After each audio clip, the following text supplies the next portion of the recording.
If you owe money on a credit card, car loan, and medical bill, the sheer volume of paper makes you feel trapped. When you look for a way out, financial advisors immediately hand you a choice between two opposing repayment strategies, the Avalanche method and the Snowball method. The debate between these two strategies revolves around a single metric: total interest. The goal is to minimize the exact dollar amount the bank charges you over the lifespan of the loan. Building a payoff plan solely around that spreadsheet calculation ignores the person actually making the payments. Personal finance relies heavily on human psychology, and ignoring how the brain works guarantees that most people will abandon their plan long before they reach zero. On a purely mathematical level, the Avalanche method is flawless.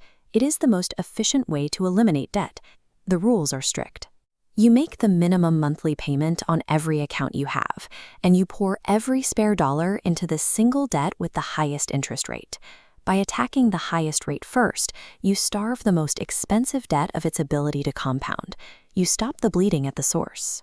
This chart compares two projected totals of interest paid over 60 months. The control bar on the right represents a random, scattered payment approach. The Avalanche bar on the left remains significantly lower, saving thousands of dollars over a 5-year period. The math works perfectly, but a spreadsheet does not experience fatigue, frustration, or unexpected emergencies. The rigid design of the Avalanche method demands years of flawless execution from a human being. The flaw in this logic surfaces when your highest interest debt also happens to be your largest total balance, like a $20,000 credit card. This graph tracks a massive debt. Despite aggressive payments, the principal barely drops because the sheer size absorbs the impact. This creates the optimization trap. Seeing no progress, motivation plummets. The borrower reverts to minimums. Compound interest takes control, and the balance climbs back up. By choosing the mathematically optimal route, the borrower exposed themselves to emotional burnout. The pursuit of maximum efficiency became the exact reason the plan failed. The Snowball method takes the opposite approach.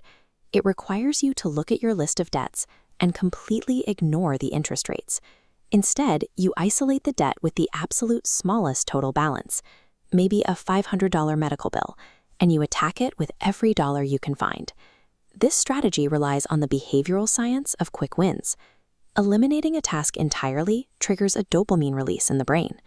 That sense of accomplishment reinforces the positive behavior, making you want to repeat the process.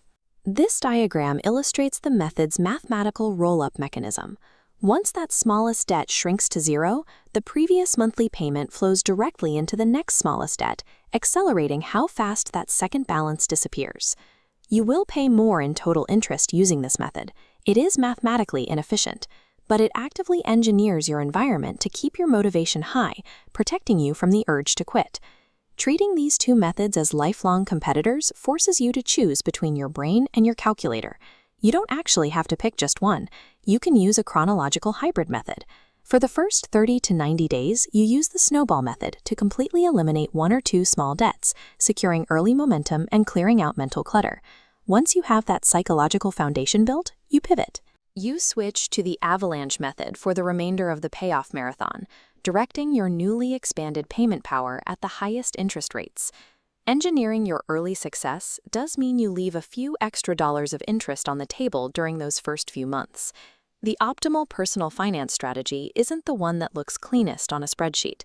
The absolute best plan is simply the one you actually finish.